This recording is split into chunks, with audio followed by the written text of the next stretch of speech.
descubrió la infidelidad de su esposa, la expuso con pruebas y se vengó de la peor manera. Antes de sumergirte por completo en esta historia emocionante, no olvides dejar tu like y suscribirte al canal, eso me ayudará muchísimo en este comienzo. Y cuéntame, ¿desde qué ciudad nos estás viendo? Nos encantaría saberlo, déjalo en los comentarios. Miguel Ángeles se despertó aquel miércoles de octubre como cualquier otro día, con el aroma del café recién hecho que Lucía, su esposa de 15 años, preparaba puntualmente a las 6 de la mañana. Desde su despacho de abogados en la colonia Roma hasta su acogedora casa en Coyoacán, Miguel había construido una vida que muchos envidiarían, respetado en su profesión, económicamente estable y con un matrimonio que parecía sacado de un cuento. Los fines de semana disfrutaban de largas caminatas por el centro histórico de la Ciudad de México, cenar en los mejores restaurantes de Polanco o simplemente quedarse en casa viendo películas antiguas, esas que tanto le gustaban a Lucía y que él había aprendido a apreciar con el tiempo.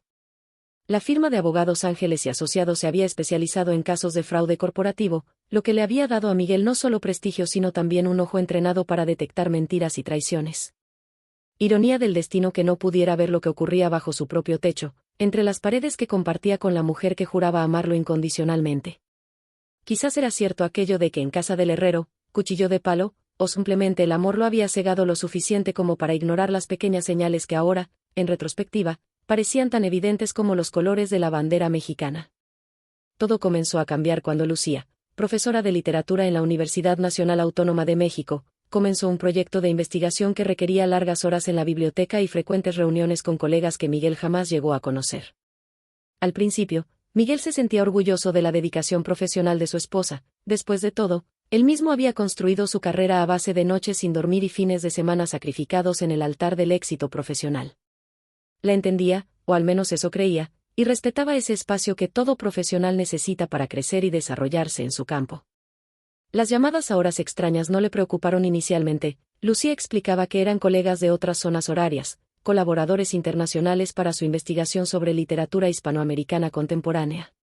Miguel asentía, distraído por sus propios casos, mientras observaba a su esposa sonreír al teléfono con una expresión que, si hubiera prestado más atención, habría reconocido como distinta a la que le dedicaba a él desde hacía varios meses. Las llegadas tarde a casa se volvieron tan frecuentes que casi establecieron una nueva normalidad en la que Miguel cenaba solo, viendo noticieros que relataban la violencia y corrupción de un país que él intentaba mejorar desde su trinchera legal. Fue Raúl, su socio y amigo desde la Facultad de Derecho, quien sembró la primera semilla de duda una tarde después de un juicio particularmente difícil. Te vi ayer en Condesa, pero ibas tan apresurado que no alcancé a saludarte, comentó Raúl mientras ordenaban mezcal en la Ópera Bar, un ritual que mantenían después de cada victoria legal. Miguel lo miró confundido, asegurando que había estado todo el día en los juzgados de Reforma, al otro lado de la ciudad, y que era imposible que Raúl lo hubiera visto en Condesa. Qué extraño, respondió Raúl, hubiera jurado que era tu esposa quien entraba al Meridien Hotel con un hombre, debí confundirme, añadió, cambiando rápidamente de tema como quien se da cuenta de que ha pisado terreno minado. Aquella noche, Miguel no pudo dormir, las palabras de Raúl daban vueltas en su cabeza como un trompo descontrolado, mientras observaba a Lucía dormir plácidamente a su lado. ¿Sería posible? La mujer que había prometido amarlo en salud y enfermedad, en la riqueza y en la pobreza, ¿le estaría siendo infiel? No podía ser. Lucía era transparente como el agua, incapaz de sostener una mentira sin que sus ojos la delataran, o al menos eso había creído siempre. Decidió que necesitaba pruebas antes de levantar cualquier acusación. Después de todo, si algo le había enseñado su profesión era a no juzgar sin evidencias concretas. La semana siguiente, Miguel comenzó a prestar más atención a los detalles. Notó que Lucía había cambiado sutilmente su guardarropa, que usaba un perfume diferente que él no le había regalado, y que su teléfono ahora tenía contraseña, algo que nunca antes había considerado necesario. Cada señal, por pequeña que fuera, se sumaba a una montaña de sospechas que crecía día a día en el corazón de Miguel. Las dudas lo carcomían por dentro como termitas en madera vieja, destruyendo lentamente los cimientos de lo que creía era un matrimonio sólido y feliz. Durante la cena del aniversario de bodas, en un exclusivo restaurante de San Ángel, Miguel observó cómo Lucía revisaba disimuladamente su teléfono bajo la mesa, sonriendo ligeramente ante lo que leía. 15 años juntos celebrados mientras ella probablemente conversaba con otro hombre, la ironía era tan dolorosa como hielo en una herida abierta. Miguel levantó su copa de vino tinto, un Cabernet Sauvignon mexicano que habían descubierto juntos en un viaje a Valle de Guadalupe, y brindó por la honestidad y la fidelidad, mirando directamente a los ojos de su esposa, buscando algún indicio de culpa en ellos. Fue entonces cuando Miguel tomó una decisión que cambiaría el curso de sus vidas para siempre. Contrataría a un investigador privado para seguir a Lucía y documentar cada uno de sus movimientos. No era solo la posible infidelidad lo que lo atormentaba, sino la traición a la confianza absoluta que habían construido a lo largo de 15 años, las promesas susurradas en noches de pasión, los planes de envejecer juntos en una casa frente al mar de Oaxaca. Si Lucía estaba destruyendo todo eso por un capricho, por una aventura, Miguel necesitaba saberlo, y más importante aún, necesitaba pruebas irrefutables que ni siquiera el más hábil de los mentirosos pudiera negar. El investigador privado, Ernesto Vega, un ex policía federal con ojos cansados y manos ásperas, se presentó en el despacho de Miguel una semana después de recibir el encargo. Con un sobremanila grueso y una expresión que mezclaba profesionalismo y compasión, Ernesto se sentó frente a Miguel y le advirtió que lo que estaba a punto de ver cambiaría su vida para siempre. Miguel tomó el sobre con manos temblorosas, sintiendo el peso de la verdad antes incluso de conocerla, mientras el nudo en su garganta amenazaba con asfixiarlo en aquella oficina que de pronto parecía demasiado pequeña para contener su ansiedad y su miedo.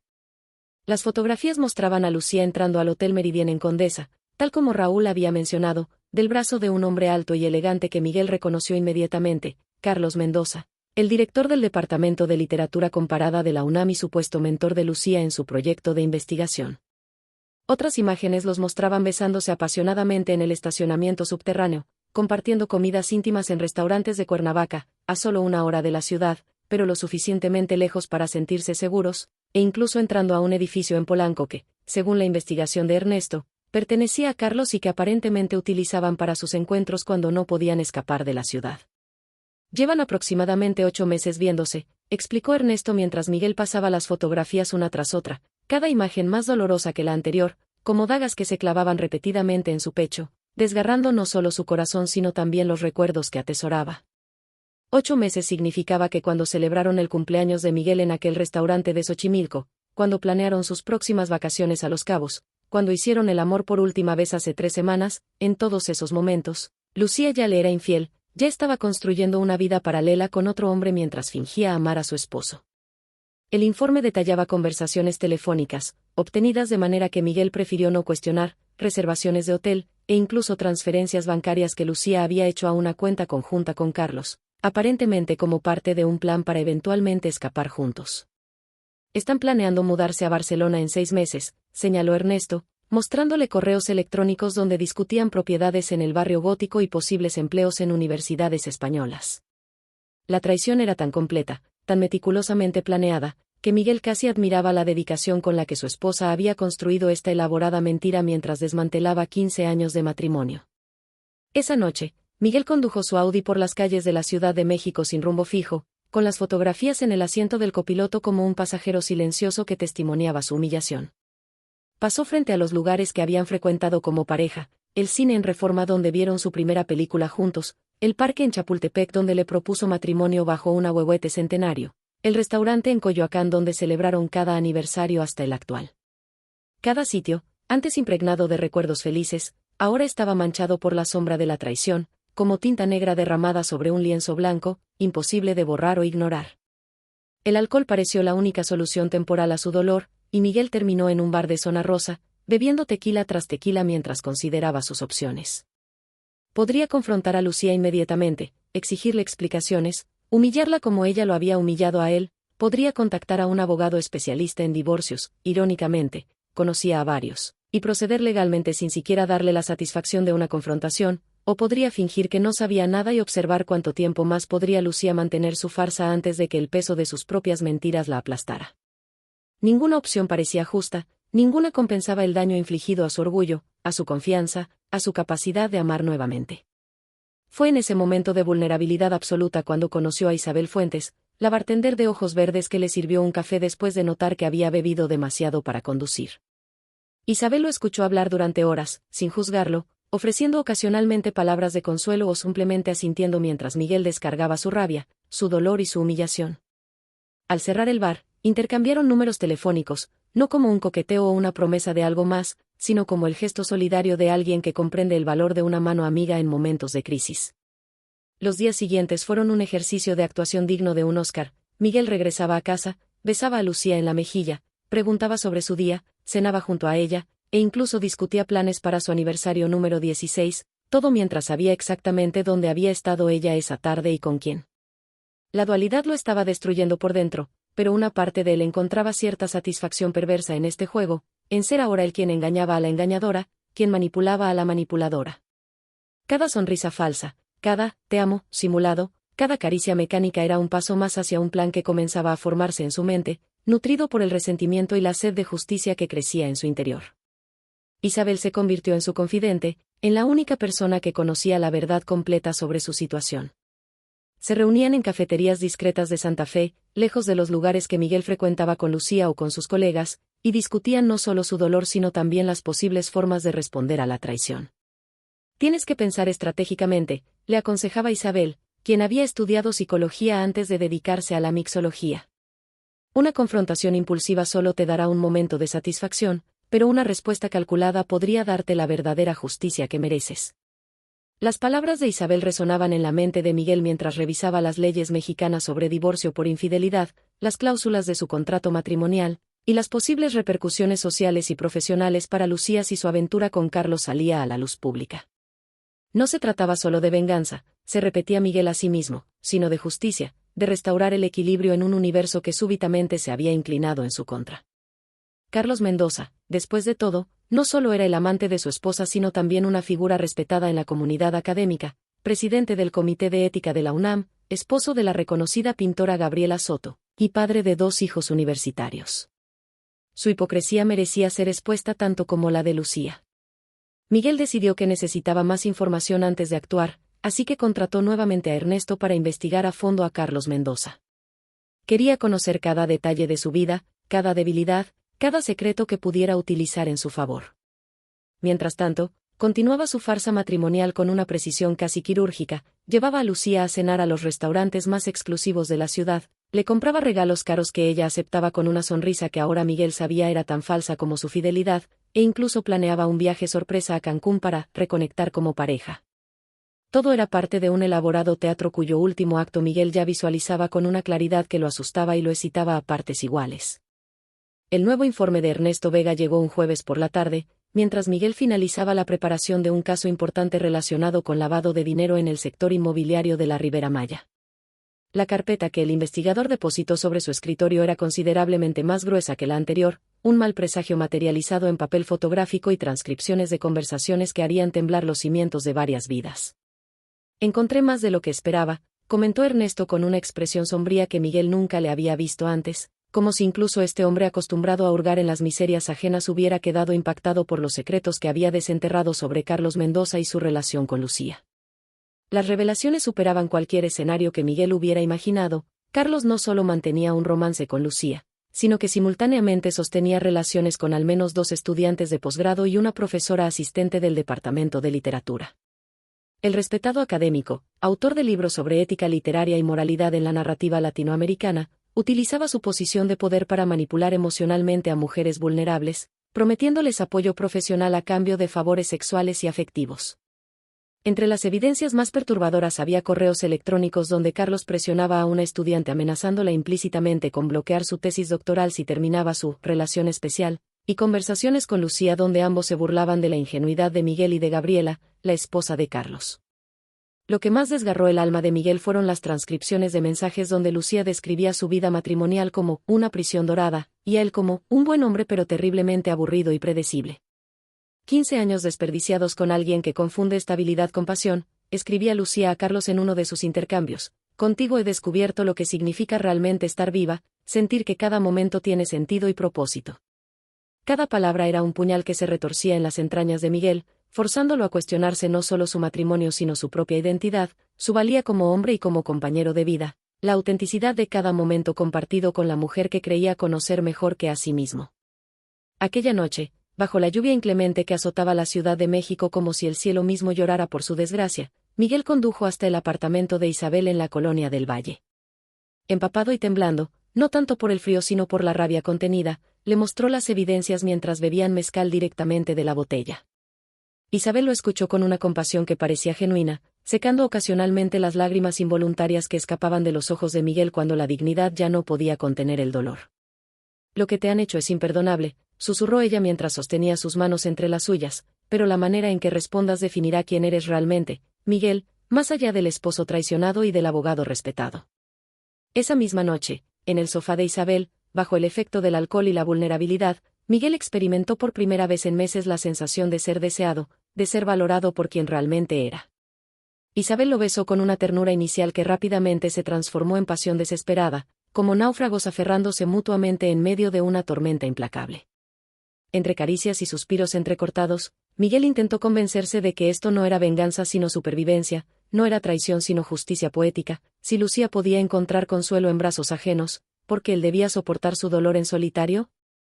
El amanecer lo encontró desnudo y confundido, atrapado entre la culpa y la liberación, mientras Isabel dormía plácidamente a su lado, ajena al torbellino de emociones que desgarraba el corazón del hombre con quien había compartido más que su cuerpo. El plan comenzó a materializarse en la mente de Miguel como un rompecabezas cuyos fragmentos finalmente encontraban su lugar correcto.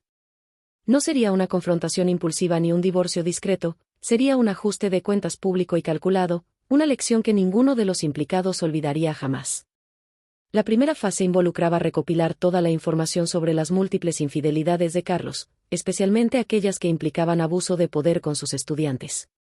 La segunda consistiría en documentar meticulosamente cada mentira de Lucía, cada peso gastado de su patrimonio común en encuentros con su amante, cada compromiso familiar o social sacrificado en el altar de su aventura. Mientras ejecutaba su plan, Miguel mantenía la fachada de esposo ignorante y confiado, incluso intensificando sus muestras de afecto hacia Lucía para evitar sospechas. Las cenas románticas continuaban, los regalos se volvían más extravagantes, y las promesas de un futuro juntos se multiplicaban con cada palabra de amor que Miguel pronunciaba sin sentir realmente. Paralelamente, su relación con Isabel se profundizaba, transformándose de un refugio temporal a una conexión genuina que lo desconcertaba. ¿Era posible encontrar algo real en medio de tanta falsedad? ¿Podía el corazón traicionado volver a confiar tan rápidamente? ¿O estaba simplemente reemplazando una ilusión por otra en su desesperación por no sentirse completamente solo? La oportunidad perfecta para ejecutar su venganza surgió cuando Lucía mencionó la gala anual del Departamento de Literatura, un evento prestigioso donde Carlos Mendoza recibiría un reconocimiento por su trayectoria académica y su compromiso con los valores éticos en la educación superior. Gabriela Soto, la esposa de Carlos, estaría presente como siempre, así como el rector de la UNAM y diversas personalidades del ámbito cultural y académico mexicano. Me encantaría que me acompañaras este año, sugirió Lucía con una sonrisa que Miguel ahora podía identificar como calculadora. Carlos va a presentar mi proyecto de investigación como parte de los logros del departamento. Miguel aceptó con entusiasmo, sabiendo que acababa de recibir el escenario perfecto para el acto final de esta tragicomedia matrimonial. Los preparativos para la gala ocuparon la siguiente semana. Miguel encargó un smoking de diseñador italiano en el Palacio de Hierro de Polanco, Lucía compró un vestido exclusivo de un diseñador mexicano emergente, y juntos fingieron la expectativa de una noche especial que compartirían como la pareja perfecta que todos creían que eran. Mientras tanto, Miguel ultimaba los detalles de su plan con una precisión casi obsesiva. Las pruebas estaban organizadas, las personas clave habían sido contactadas, y el momento exacto para cada movimiento estaba cronometrado con la exactitud de un reloj suizo. Isabel le advertía sobre los riesgos de una humillación pública tan calculada, sobre el daño colateral que podría causar a personas inocentes, pero Miguel ya había traspasado el punto donde la razón podía imponerse al deseo de retribución. La noche de la gala, bajo las estrellas de un cielo inusualmente despejado para la Ciudad de México, Miguel escoltó a Lucía hasta su Audi estacionado frente a su casa en Coyoacán. Ella estaba radiante en su vestido color esmeralda, con el cabello recogido elegantemente y joyas que Miguel le había regalado en aniversarios pasados, momentos que ahora parecían pertenecer a otra vida, a otras personas. Durante el trayecto hasta el campus universitario, conversaron animadamente sobre temas triviales, como actores consumados en una obra cuyo desenlace solo uno de ellos conocía. Miguel observaba de reojo a esta mujer que había amado con todo su ser, preguntándose en qué momento exacto se había convertido en una extraña que usaba la misma piel de su esposa. El auditorio principal de la Facultad de Filosofía y Letras estaba decorado con sobria elegancia para la ocasión, arreglos florales en tonos blancos y morados, iluminación tenue que creaba una atmósfera íntima, y fotografías de escritores latinoamericanos enmarcadas estratégicamente entre cortinas de terciopelo azul. Miguel y Lucía saludaron a colegas y conocidos, manteniendo la imagen de pareja perfectamente feliz mientras se dirigían hacia la mesa principal donde Carlos Mendoza y su esposa Gabriela ya estaban sentados junto al rector y otras autoridades académicas. El intercambio de miradas entre Lucía y Carlos fue imperceptible para todos excepto para Miguel, quien había aprendido a detectar esos microsegundos de complicidad ilícita, esos gestos mínimos que escondían un universo de engaños bajo la superficie de la cordialidad social. La cena transcurrió entre conversaciones académicas y anécdotas pretendidamente ingeniosas, mientras Miguel observaba la danza de hipocresía a su alrededor con la distancia emocional de quien ya no pertenece al escenario que contempla. Notaba cada roce, accidental, entre Lucía y Carlos bajo la mesa, cada mirada cómplice durante los brindis, cada excusa para alejarse momentáneamente y encontrarse, por casualidad, junto a los baños o en los pasillos poco transitados.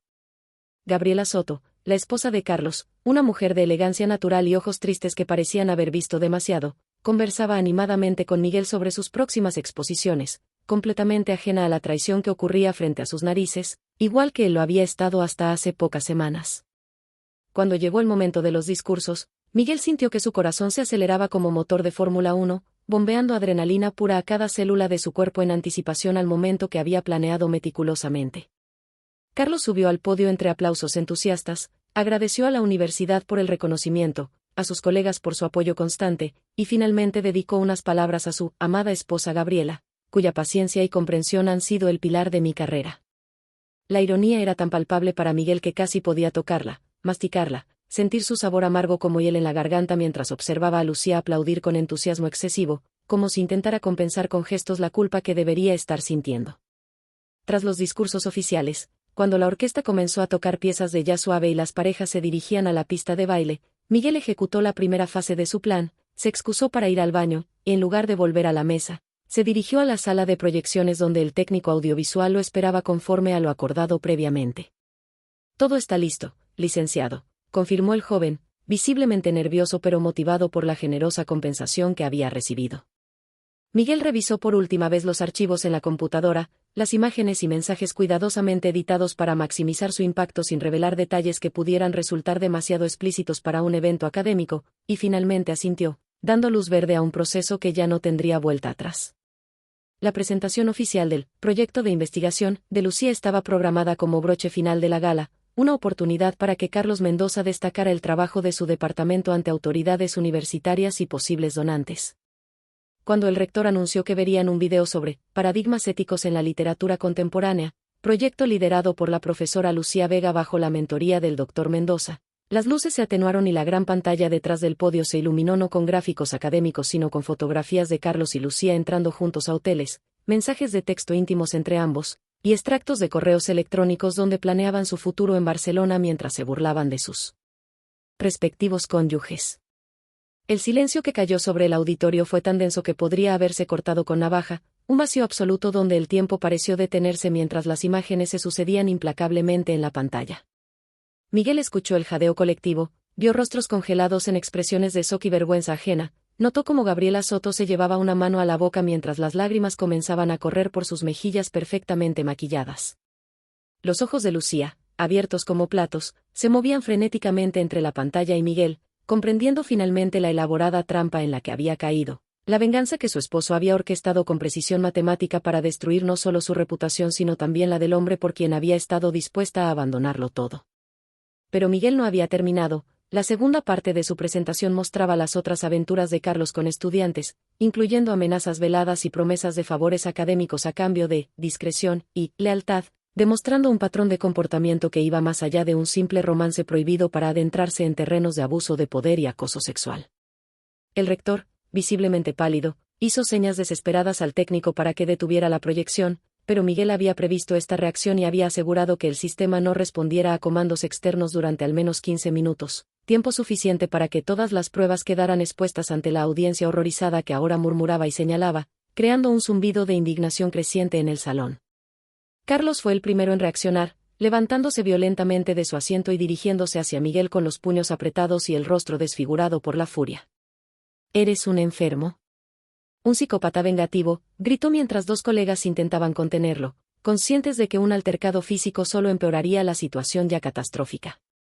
Lucía permanecía inmóvil en su silla, como una estatua de sal condenada a contemplar el derrumbe de la vida que había construido con mentiras. Su rostro, antes radiante, ahora mostraba el vacío absoluto de quien ve todos sus puentes ardiendo simultáneamente sin posibilidad de salvar ninguno, de quien comprende en un instante devastador que no hay retorno posible al mundo que habitaba apenas unos minutos antes. Miguel, sin embargo, no experimentaba la satisfacción que había anticipado durante semanas de planificación meticulosa. En lugar del dulce sabor de la venganza, sentía un vacío inexplicable, como si hubiera ejecutado una sentencia justa contra criminales que, en el fondo, ya no le importaban realmente. Observando el caos a su alrededor, las lágrimas de Gabriela, la humillación pública de Lucía, la carrera destruida de Carlos, Miguel comprendió que su victoria era en realidad una derrota existencial. Había ganado la batalla pero había perdido algo fundamental en el proceso, una parte de su humanidad que quizás nunca recuperaría, sacrificada en el altar de una justicia que ahora le parecía hueca y sin sentido real. Mientras abandonaba discretamente el auditorio por una puerta lateral, dejando tras de sí un escándalo que aparecería en todos los periódicos al día siguiente, Miguel recibió un mensaje de Isabel: ¿Está hecho? ¿Estás bien? Su respuesta fue breve pero reveladora de su estado emocional: está hecho. No sé si volveré a estar bien alguna vez. Condujo por la ciudad desierta, con las calles de Reforma extrañamente vacías a esa hora de la noche, como si el mundo entero hubiera decidido darle espacio para procesar lo que acababa de hacer, para reconciliarse con esta nueva versión de sí mismo que había emergido de las cenizas de su matrimonio destrozado, un hombre capaz de calcular fríamente la destrucción de otros para compensar el dolor de su propia destrucción. La mañana siguiente, los titulares confirmaron el alcance del escándalo: prestigioso académico de la UNAM involucrado en relaciones impropias con alumnas y profesora, escándalo de infidelidad y abuso de poder sacude a la Facultad de Filosofía y Letras, director del Departamento de Literatura suspendido tras exhibición de conductas impropias en gala académica. Miguel leía las noticias desde la terraza del Hotel Condesa DF, donde había pasado la noche para evitar regresar a la casa de Coyoacán que hasta entonces había compartido con Lucía. Cada artículo detallaba aspectos del escándalo, citaba fuentes anónimas dentro de la universidad, y especulaba sobre las consecuencias profesionales para los involucrados. Nadie mencionaba a Miguel como autor de la revelación. Para el mundo exterior, él era simplemente otra víctima colateral del comportamiento reprobable de su esposa y del académico caído en desgracia. Las consecuencias no se hicieron esperar. La UNAM anunció una investigación formal sobre Carlos Mendoza y suspendió a Lucía de sus funciones docentes mientras se aclaraba su participación en los hechos. Gabriela Soto, en un acto de dignidad que conmovió a la opinión pública, ofreció una conferencia de prensa donde anunció su separación de Carlos y su decisión de donar parte de las ventas de su próxima exposición a organizaciones que apoyaban a víctimas de acoso sexual en instituciones educativas. Miguel admiraba la entereza de esta mujer que, como él, había sido traicionada por quien debía proteger su corazón, pero que a diferencia suya había encontrado una manera de transformar su dolor en algo constructivo, en lugar de consumirse en el fuego de la venganza como él lo había hecho. Fue entonces cuando Isabel apareció en su vida como un faro en medio de la tormenta, ofreciéndole no solo comprensión sino también una perspectiva distinta sobre lo que había ocurrido y lo que podría venir después. Has expuesto una verdad que merecía ser conocida, le dijo durante una cena en un pequeño restaurante de Tlalpan, lejos del escrutinio mediático, pero ahora tienes que decidir si quieres que esa verdad te defina para siempre o si estás dispuesto a construir algo nuevo sobre esas ruinas. Sus palabras resonaron en Miguel con la fuerza de una revelación. Había estado tan concentrado en destruir el pasado que no había dedicado ni un minuto a imaginar un futuro que no estuviera teñido por la traición, un horizonte donde pudiera ser algo más que el esposo engañado que se vengó espectacularmente. 3 semanas después del escándalo en la UNAM, Miguel se encontraba en su despacho revisando los documentos de divorcio que su colega y amigo Javier Ortiz, especialista en derecho familiar, había preparado para él. Cada cláusula estaba meticulosamente redactada para asegurar una separación patrimonial justa pero implacable, sin concesiones emocionales ni espacio para negociaciones que pudieran prolongar innecesariamente un proceso que Miguel deseaba terminar lo antes posible. La notificación oficial llegaría a manos de Lucía esa misma tarde, entregada por un actuario judicial en la casa de su hermana en Cuernavaca, donde se había refugiado tras el escándalo que había destruido su carrera y su reputación en cuestión de horas. Los medios habían sido despiadados con los protagonistas del escándalo. Columnas de opinión analizaban el comportamiento de Carlos y Lucía desde perspectivas morales, éticas y hasta psicológicas. Entrevistas con exalumnas revelaban patrones de conducta inapropiada que se remontaban a años atrás, y programas de televisión debatían sobre los límites de las relaciones en entornos académicos. La UNAM, presionada por la opinión pública y por colectivos estudiantiles, había despedido definitivamente a Carlos tras confirmar las acusaciones de acoso y abuso de poder, mientras que Lucía había renunciado voluntariamente antes de que concluyera la investigación interna, un intento tardío de preservar al menos una fracción de su dignidad profesional ante la avalancha de evidencias que la incriminaban.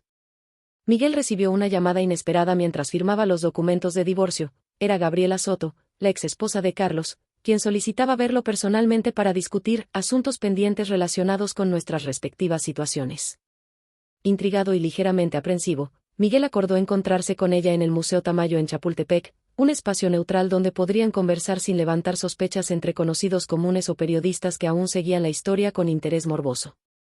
La voz de Gabriela sonaba firme pero con un trasfondo de vulnerabilidad que resonó profundamente en Miguel, como si hubiera reconocido en ella a una compañera de naufragio, a alguien que navegaba las mismas aguas turbulentas que él había estado surcando durante semanas. Esa tarde, bajo la luz tamizada que se filtraba por los ventanales del café del museo, Miguel vio a Gabriela por primera vez sin la sombra de Carlos entre ellos, sin la farsa social que habían mantenido durante años sin saberlo. Vestida con sencilla elegancia, con el cabello recogido en una trenza que acentuaba sus pómulos altos y sus ojos oscuros enrojecidos por lágrimas que ya no intentaba ocultar, Gabriela parecía simultáneamente frágil y poderosa, como esas esculturas de cristal que resisten tormentas que destruirían materiales aparentemente más fuertes. Sé que fuiste tú quien organizó la proyección en la gala, dijo sin preámbulos tras los saludos iniciales, mientras revolvía distraídamente un té de jazmín que no había probado. Miguel no intentó negarlo. Había algo en la mirada directa de Gabriela que exigía honestidad absoluta, una transparencia que él mismo necesitaba practicar después de semanas viviendo entre sombras y medias verdades. ¿Cómo lo supiste?, preguntó simplemente, preparándose para recibir el justo reproche de esta mujer a quien indirectamente había humillado públicamente al exponer la infidelidad de su esposo de manera tan espectacular. La respuesta de Gabriela lo desarmó completamente, porque yo habría hecho exactamente lo mismo si hubiera tenido tu valor o tu información. Sus ojos se encontraron en un momento de comprensión mutua tan profunda que las palabras resultaban innecesarias, un reconocimiento tácito de que compartían no solo el dolor de la traición sino también la rabia contenida, el deseo primitivo de retribución que late bajo la superficie de la civilidad. Durante las siguientes 2 horas, Gabriela le reveló su propia historia. Había sospechado de las infidelidades de Carlos durante años, había confrontado sus temores en múltiples ocasiones solo para ser gaslighteada sistemáticamente, convencida de que sus inseguridades eran producto de su imaginación y no del comportamiento errático de su esposo.